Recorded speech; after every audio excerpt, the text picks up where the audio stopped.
Bismillahirrahmanirrahim. Assalamualaikum warahmatullahi wabarakatuh. Alhamdulillah ya Rabbil Alamin. Puji syukur kita panjatkan kehadirat Allah Subhanahu wa Ta'ala. Hari ini kita bertemu walaupun mungkin tidak dalam bentuk Zoom ya, tetapi berupa rekaman. Tapi mudah-mudahan ini tidak mengurangi semangat kita semua untuk terus belajar. Hari ini adalah pertemuan kedua ya, tentang materi mata kuliah fikih muamalah. Ya. Minggu yang lalu Ibu sudah sampaikan beberapa hal terkait dengan fikih muamalah ya. Jadi pengertian muamalah, muamalah itu sendiri bagian dari ajaran tentang syariah dalam Islam ya. Islam itu kan terdiri dari ajaran akidah, syariah, dan akhlak. Ajaran tentang syariah terdiri dari ibadah dan muamalah. Muamalah terdiri dari dua bagian dalam arti sempit dan luas. Ya.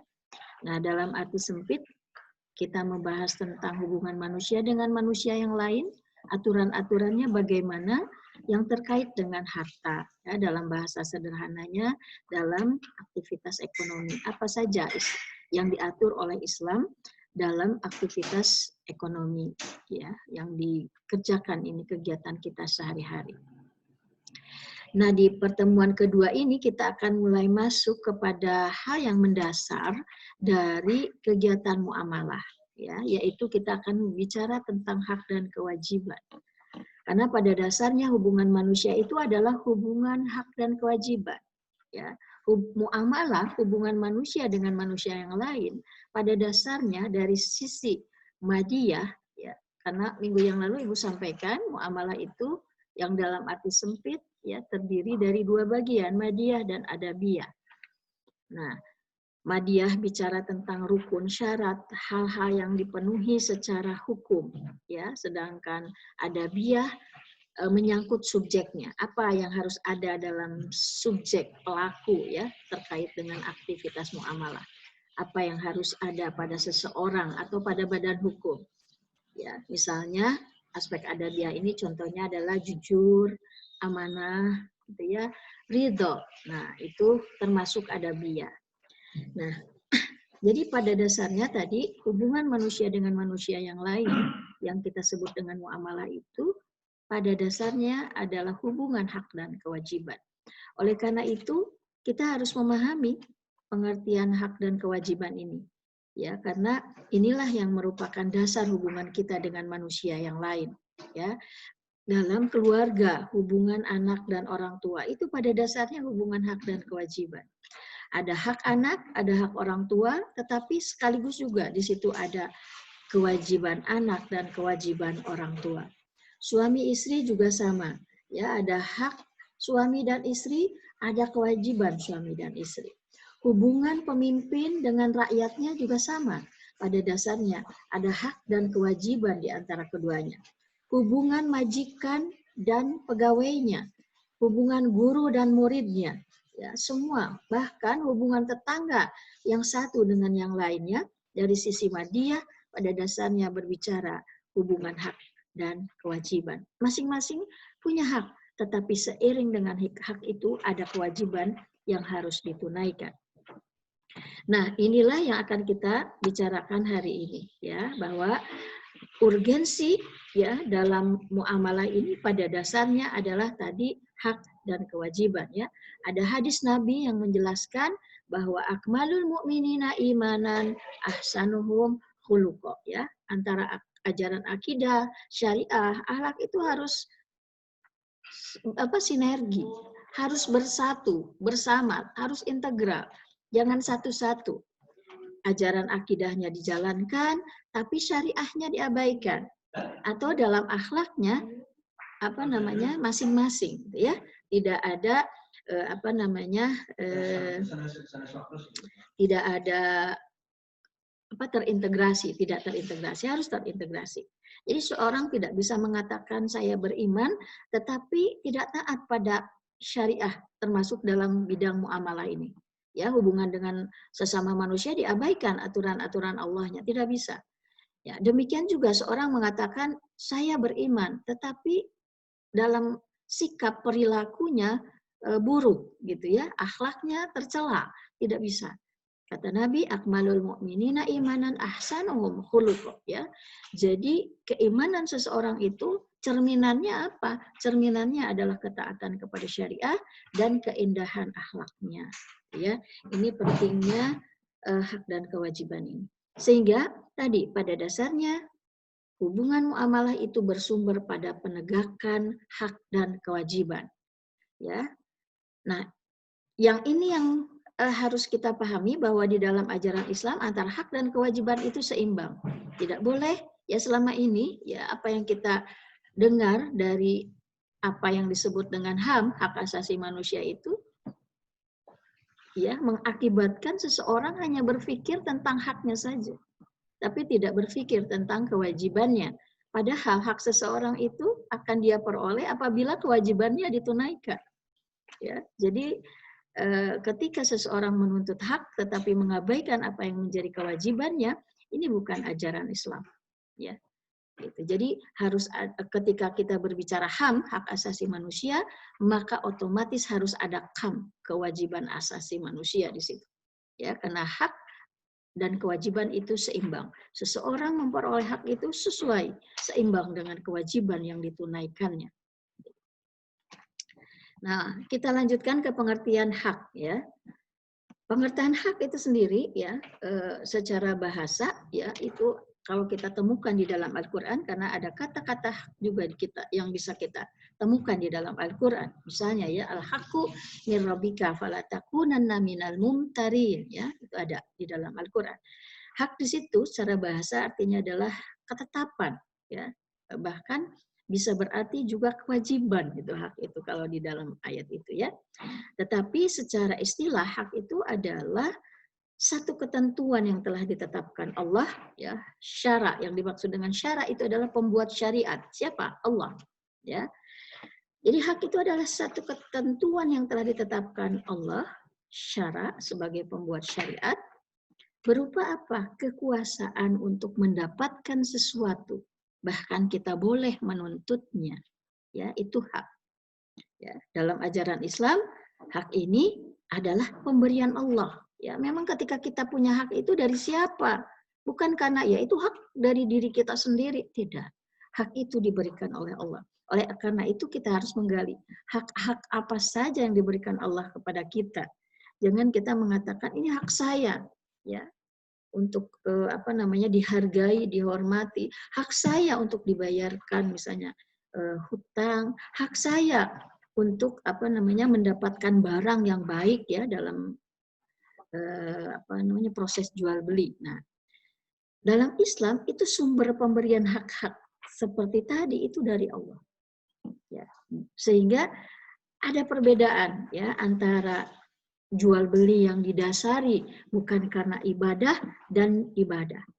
Atau dalam hubungan-hubungan muamalah yang lainnya. Ini yang membedakannya. Bahwa semuanya itu didasari oleh yang dimaksud dengan karena Allah itu apa? Bahwa hak ini adalah datangnya dari Allah. Ya, dan sehingga jangan sampai nanti ada bercampur dengan keinginan-keinginan manusia yang justru nanti keluar dari apa yang sudah ditetapkan oleh Allah. Ya, nah jadi pemberian dari Allah disandarkannya juga pada sumber-sumber yang memang sudah ditetapkan oleh Allah sebagai sandaran ya untuk menetapkan adanya hak manusia. Nah, sedangkan kewajiban ya artinya adalah dalam bahasa yang lain, dalam bahasa fikih, kewajiban itu adalah iltizam ya. Maknanya adalah satu keharusan ya. Satu keharusan ya atau ya kewajiban yang harus ditunaikan. Secara istilah artinya adalah ikatan hukum yang mengharuskan pihak lain berbuat ya sesuatu, memberikan sesuatu atau melakukan sesuatu ya. Nah, ini tadi sebagai imbas sebagai imbasnya nanti ada hak ya. Jadi kewajiban dalam bahasa sederhananya sesuatu yang harus ditunaikan, yang harus dijalankan, yang harus dilakukan, yang harus diberikan, sedangkan hak adalah sesuatu yang patut diterima. gitu ya. Ini pengertian sederhana dari hak dan kewajiban. Kita lanjutkan ya, terkait dengan hak ini kita juga akan menemukan, karena hak ini nanti bukan hanya dengan antar sesama manusia saja manusia punya hak, tapi Allah, dalam hubungan dengan Allah pun ada hak dan kewajiban. Ya, nah kita bisa temukan landasannya adalah yang pertama dalam surat Al-An'am, ya, surat ke 160, 162, ya. Auzubillahi minasyaitonirrajim. Qul inna sholati wa nusuki wa mahyaya wa mamati lillahi rabbil alamin. Ya, la syarika lahu wa bidzalika umirtu wa ana awwalul muslimin. Nah, ini penggalannya adalah yang kita suka baca di dalam surat di dalam sholat, ya, bacaan bagian dari iftitah di dalam sholat. Nah, kandungan ayat ini menunjukkan bahwa ada hubungan hak dan kewajiban antara Allah dan makhluknya dan hambanya, ya. Dan dalam ayat ini pengertian dari ayat ini adalah tadi ada hubungan ibadah, ya, ada hubungan ibadah antara hamba dengan Allah yang itu merupakan hak Allah untuk diibadahi sekaligus kewajiban hamba untuk melakukan ibadah. Jadi ibadah itu adalah hak Allah, kewajiban hamba. Ya, ini dasar ayatnya. Nah, sedangkan landasan yang menunjukkan adanya hak, ya, dan kewajiban di antara sesama manusia, ya, dalam hubungan muamalah manusia dengan manusia yang lainnya, kita akan temukan di dalam surat Al-Baqarah ayat 188. Wala ta'kulu amwalakum bainakum bil batil, ya, wa tudlu biha ilal hukam litakulu fariqam min amwalin nas bil ismi wa antum ta'lamun, ya. Jadi perintah Allah, ya, untuk di antara kita sesama manusia ini jangan memakan harta dengan cara yang batil.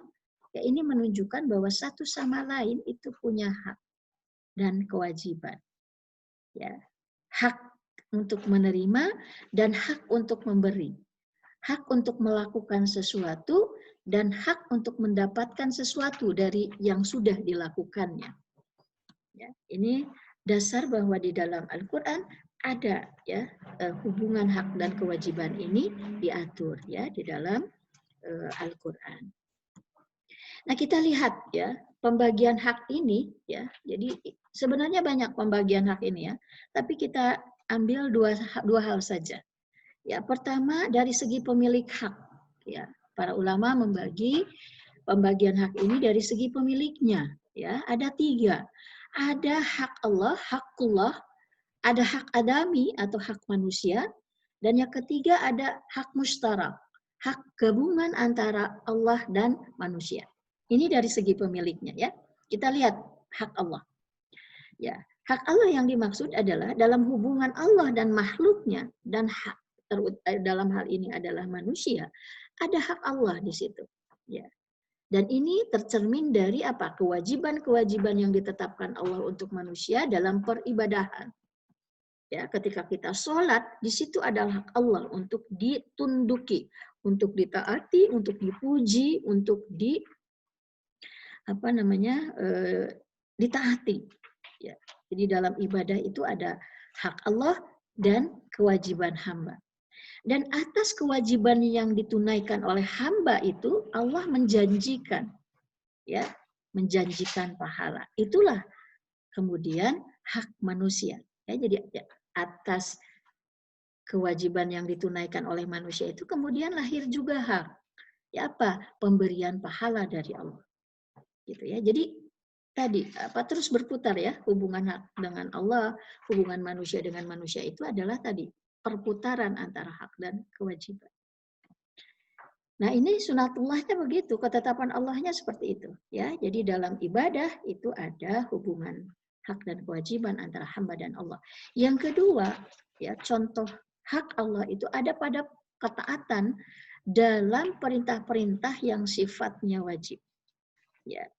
Yang langsung dengan Allah tadi masuknya ibadah, Tapi ada juga tadi yang sifatnya mengikat untuk manusia dalam konteks hubungan dengan sesama manusia.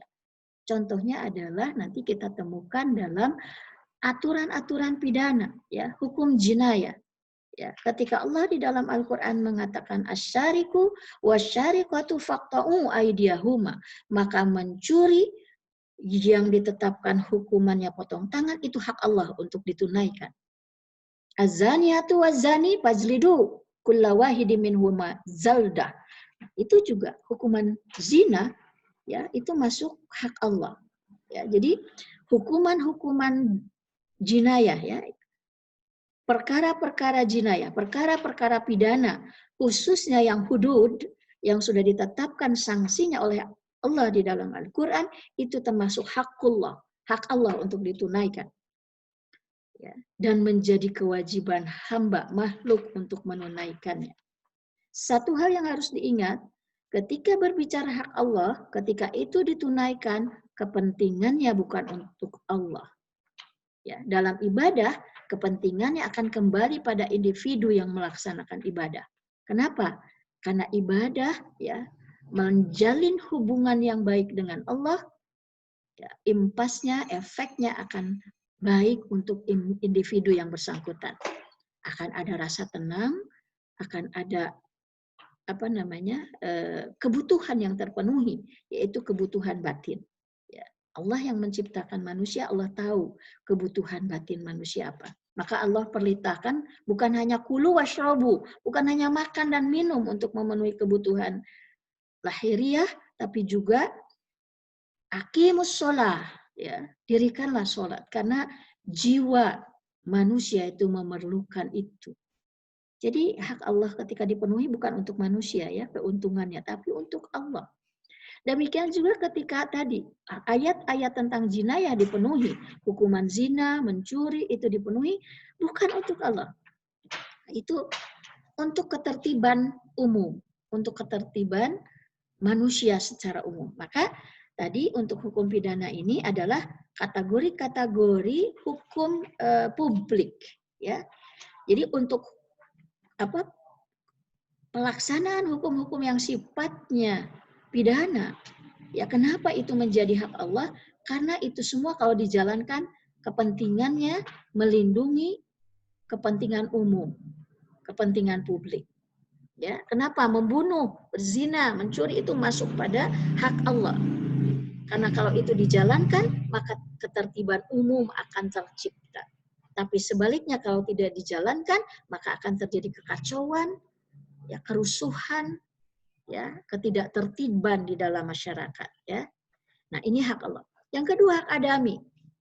Ya, hak adami itu hak manusia. Jadi ketika manusia berhubungan dengan manusia yang lain pun ada hak yang muncul. Ya, hak-hak yang dimaksud adalah tadi yang menimbulkan kemaslahatan bagi seseorang, ya. Dalam hubungan orang tua dengan anak misalnya, ya. Hak anak untuk dipelihara, untuk dididik. Maka mendidik dan memelihara itu adalah kewajiban orang tua. Seiring dengan tadi kewajiban orang tua memelihara dan mendidik, itu merupakan hak anak, maka muncul kewajiban anak, dan itu hak orang tua. Apa? Ditaati, dihormati, ya, diikuti oleh anak, ya, dibantu, ya, sehingga pada dasarnya hubungan muamalah, hubungan ibadah pun itu tadi ketika hak dan kewajiban tertunaikan sudah tertib, ya, tidak akan ada kekacauan, tidak akan ada ketidaktertiban. Ya, ketidaktertiban itu muncul, masalah, konflik itu muncul ketika hak dan kewajiban tidak tertunaikan. Ya, nah nanti kita lihat bagaimana penegakannya nih soal hak dan kewajiban ini. Ya, kita lanjutkan lagi ke yang ketiga, dari segi pemiliknya ada hak gabungan antara hak Allah dan manusia. Ada hak Allah lebih dominan, ya, sehingga harus didahulukan. Contohnya, dalam kasus rujuk antara suami istri, Allah menetapkan masa iddah untuk seorang istri bisa menikah lagi dengan orang lain. Ya. Kemudian nanti ada hukum kisos. yang ditetapkan oleh Allah, ya, untuk kasus pembunuhan dan pelukaan. Al-hurru bil hurri wal abdu bil abdi wal unsa bil unsa. Inna fil qisas hayatun, kata Allah. Ya. Sesungguhnya dalam penetapan kisos itu ada kehidupan yang dipelihara. Ya. Nah, tetapi di situ Allah menetapkan kalau terjadi pembunuhan, kemudian itu dibuktikan di pengadilan bahwa pembunuhan itu direncanakan, disengaja dan direncanakan, harus terbukti ya, unsur-unsurnya harus terpenuhi. Ya, kita ambil singkatnya terpenuhi nih. Kemudian terbukti di pengadilan, maka bagi si pembunuh tadi hukumannya adalah kisos. Apa? Dihukum sesuai dengan perbuatannya. Artinya apa? Dibunuh lagi. Ya, Islam mengenal hukuman mati, ya, dan itu tidak bertentangan dengan hak asasi manusia. Ya, kalau kita berpikir bagaimana seorang pembunuh itu sendiri ketika membunuh korbannya, ya. Jadi mengenal hukuman mati. Nah, itu hak Allah menetapkan hukum qisas. Tapi begitu keluarga korban yang dibunuh itu memaafkan, al-afwa, ya, di dalam ayat tentang qisas itu maka ada kata-kata al-afwa, memaafkan, maka gugur hukum qisas. Ya, diganti nanti dengan dia, denda materi. Nah, jadi dalam kasus qisas itu hak Allah lebih hak manusia lebih dominan, ya. Manusia, keluarga korban memaafkan, maka hak Allah untuk menetapkan kisos tadi yang sudah menetap itu gugur. Karena ada pemaafan dari manusia. Itulah kenapa Allah menetapkan kisos itu, ya karena memang hayatun. Allah ingin memelihara kehidupan. Tapi kalau dalam kasus tadi, contohnya hak rujuk dari suami, itu hak Allah lebih dominan di situ. Ya. Suami itu lebih berhak untuk merujuk istrinya selama masa iddah. Itu diberikan hak oleh Allah kepada suami. Ya. Ketika suami mengatakan kepada istri, nggak apa-apalah, kamu nikah lagi saja dengan yang lain, gitu ya. Aku relakan hak aku sebagai suami, ya. Karena kebetulan mungkin suaminya juga sudah tidak ingin kembali misalnya, ya. Tidak bisa suami mengatakan seperti itu. Ya, dalam kasus iddah, ya, masa iddah tetap, ya, salah satu kuru itu harus dijalankan oleh seorang istri. Dia harus tetap menunggu masa iddah untuk bisa menikah lagi dengan laki-laki yang lain. Ya, karena tadi hak Allah di situ lebih dominan. Sekalipun atau kata suami misalnya sebelum meninggal dunia, ya, mah misalnya ke istrinya itu, ya, nanti kalau papa meninggal, Mama nggak usah nunggu masa iddah, ya. Masa iddah melahirkan tuh, masa iddah kematian tuh lebih lama, 4 bulan 10 hari. Ya, kalau sedang hamil sampai melahirkan bisa lama. Kalau hamilnya baru sebulan, 8 bulan baru boleh menikah. Ya, nah kasihan kan suaminya, biar mama nanti ada yang ngurus lagi, gitu kan? Sok bolehlah, papa ridho, mama nikah lagi. Kalau nanti papa meninggal, sebulan mama nikah lagi aja. Kalau udah ada yang yang baik, ya, yang datang-datang melamar untuk menikahi mama. Tidak bisa. Ya, karena hak Allah lebih dominan. Jadi tetap si istri itu tetap harus menunggu masa iddah. Nah, itu hak Allah lebih dominan di situ, ya, dalam kasus itu. Nah, itu pembagian hak dari sisi pemilik hak. Kita lihat sekarang bagaimana penegakannya. Kita lihat pembagian hak dari sisi penegakannya. Itu ada 2. Pertama, hak qadai. Ya, hak qadai itu adalah penegakan hak itu ketika tidak terjadi, ya kan banyak dalam hubungan muamalah hak itu tidak diperoleh oleh satu pihak karena pihak lainnya tidak menunaikan kewajiban, ya kan seperti itu. Nah, bagaimana sih supaya kita memperoleh hak itu? Supaya pihak lain itu menunaikan kewajiban. Ya, bagaimana menegakkan hak itu? Di dalam Islam ada 2, apa yang disebut dengan pertama hak qadai, ya, melalui pengadilan. Nah, ini kita melihat dari aspek aspek hukum. Hak qadai itu hak tadi yang kita jalankan melalui proses pengadilan.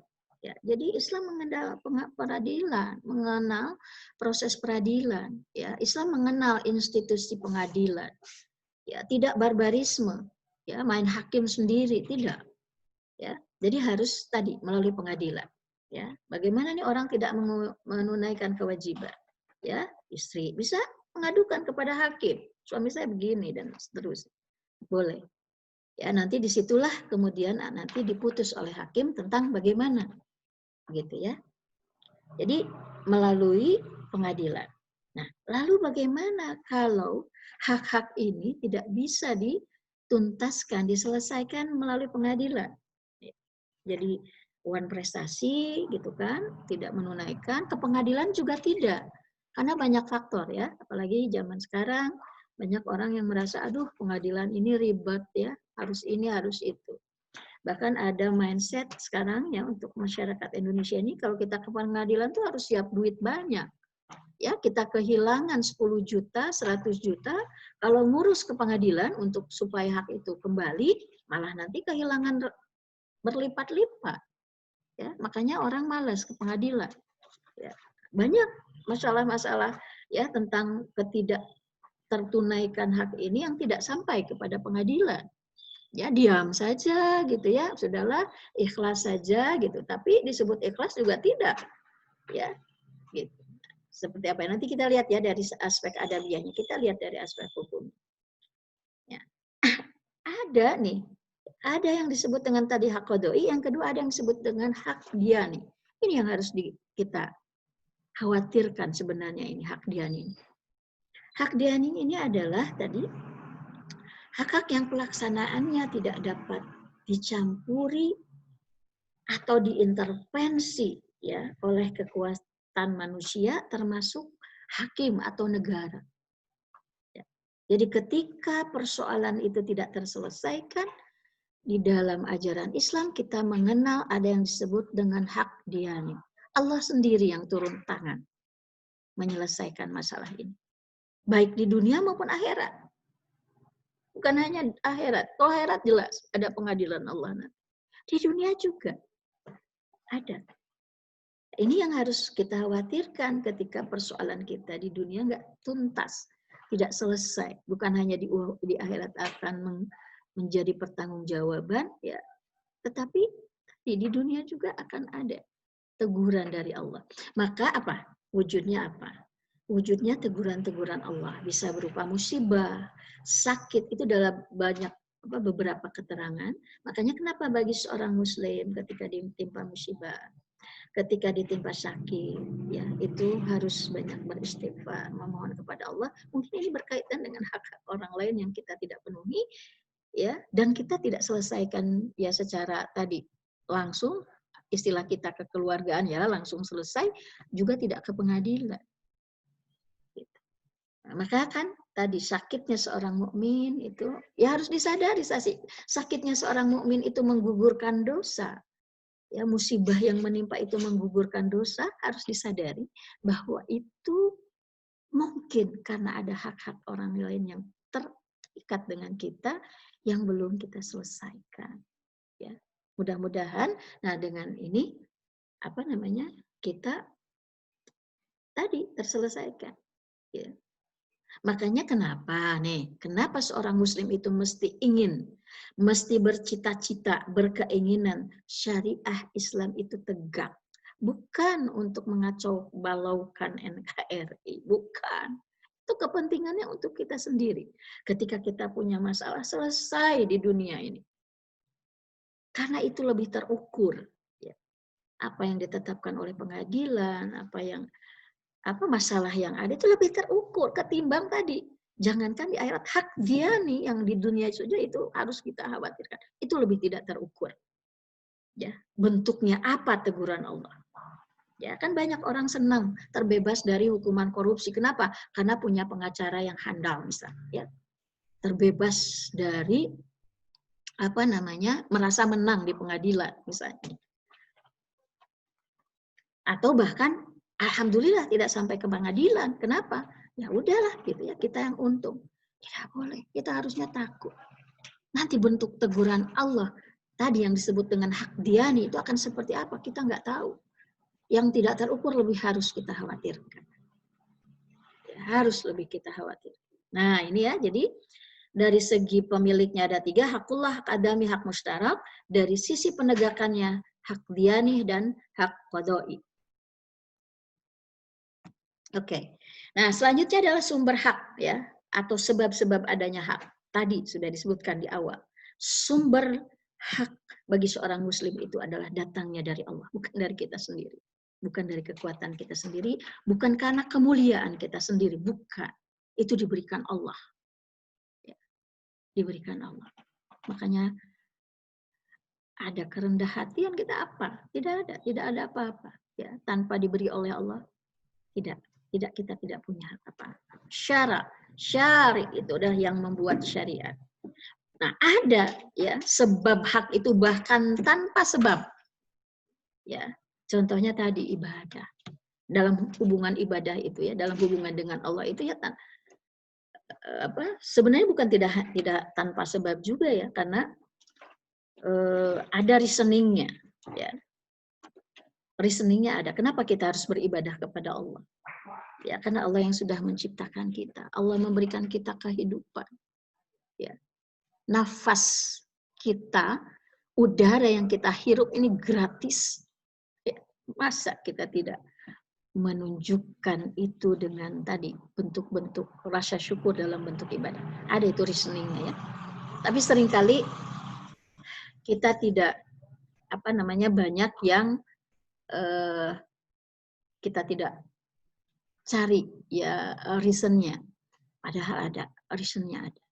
Kenapa Allah menetapkan waris setengah ya mithlu hadil unsayen 2:1 antara laki-laki dan perempuan, anak laki-laki dan anak perempuan. Kalau kita lihat antara suami dan istri juga 2:1. Istri itu dari suami hanya 1/4 kalau nggak punya anak, 1/8 punya anak, tapi suami. Kenapa? Bima fadlallah wa bima anfaku. Reasoningnya itu. Karena Allah wajibkan kepada suami memberikan menafkahi.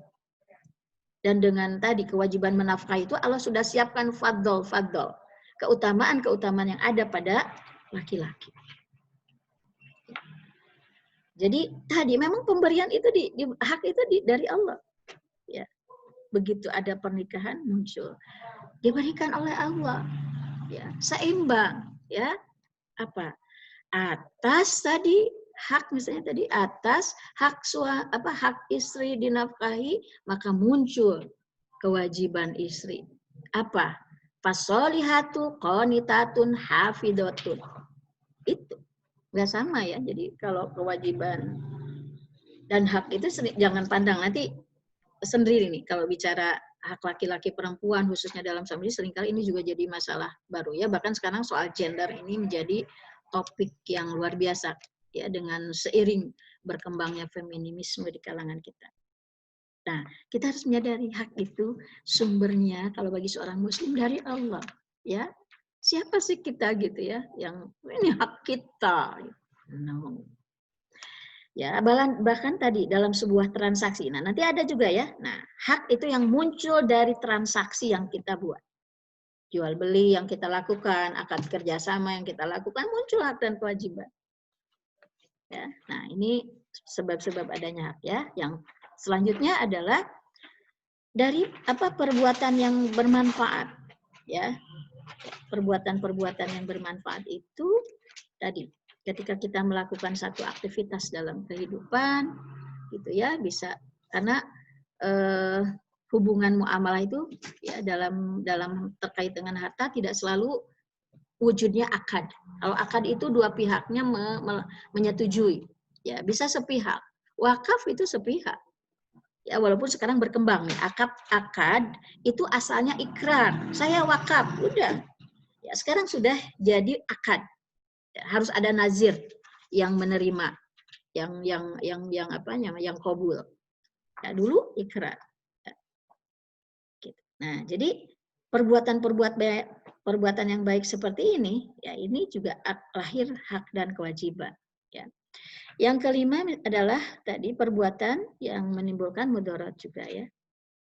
Jadi ketika kita melakukan perbuatan yang merugikan orang lain, ya merugikan orang, maka muncul ada kewajiban kita mengganti, ada hak orang lain untuk diganti.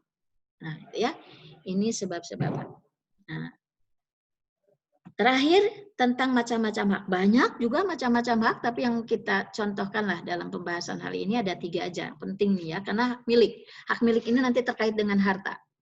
Ya, hak milik itu adalah kehususan seseorang terhadap satu benda untuk bertindak secara hukum. Kalau kita misalnya ya, ini ibu sekarang misalnya punya handphone. Ya, ibu punya handphone. Handphone ini mau dijual, mau diberikan, itu hak ibu. Itu hak milik namanya. Ya, kebebasan terhadap sesuatu. Nah, tetapi di dalam Islam kebebasannya terbatas, tidak mutlak. Ya, sesuai dengan syarat, sesuai dengan ketentuan Allah. Jadi kalau dijual boleh, diberikan boleh, dipinjamkan boleh, tapi dijadikan objek riba, objek judi tidak boleh. Karena itu dilarang oleh Allah. Jadi hak milik di dalam Islam itu tadi kebebasan untuk bertindak, tapi dibatasi oleh Allah ya.